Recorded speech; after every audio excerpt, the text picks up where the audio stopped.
আসসালামু আলাইকুম সম্মানিত দর্শক, আমরা গিয়েছিলাম ত্রিপুরা রাজ্যের রাজ্যিক ইজতেমা 2025, যেটা হয়েছে আমাদের উত্তর ত্রিপুরা জেলার ধর্মনগর মহকুমার লাতুগাঁও গ্রামের একটি বিশাল মাঠে। সেখানে গিয়ে আমরা হতবাক হয়ে রইলাম। প্রচুর পরিমাণে বাইক, গাড়ি, অটোরিক্সা ইত্যাদির ঢল। আপনারা দেখলে বিশ্বাস করবেন।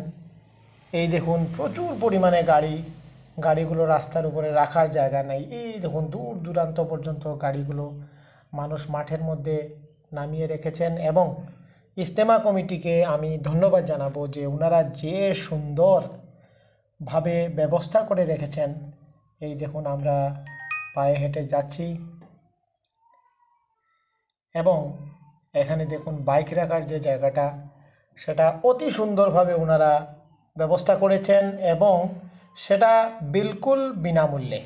আপনি বাইক রাখতে পারেন, গাড়ি রাখতে পারেন, আপনি যে আপনার যানবাহন যেটা আপনি নিয়ে যাবেন সম্পূর্ণ বিনামূল্যে কিন্তু এখানে রাখার ব্যবস্থা। এবং এখানে 2-3 জন পাহারাদারও রয়েছেন, যিনারা মানুষের বাইক গাড়িগুলো পাহারা দিচ্ছেন।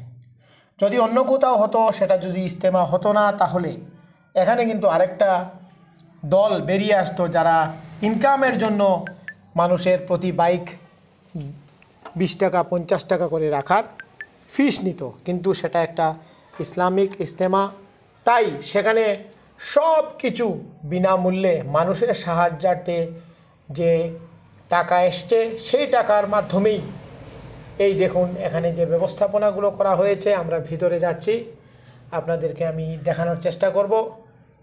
এত সুন্দর ব্যবস্থাপনা আমার কাছে খুব ভালো লেগেছে। তো ভিডিও করা নিষেধ, ভেতরের অংশতে আমরা ভিডিও করতে পারি না।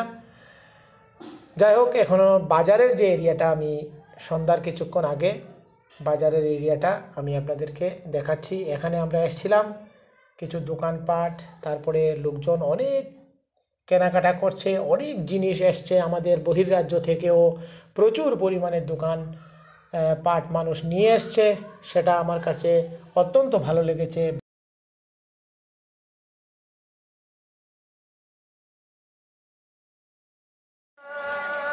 এইমাত্র মাগরিবের নামাজের আজানও হয়ে গেছে, তো প্রত্যেকেই যাচ্ছেন নামাজের উদ্দেশ্যে।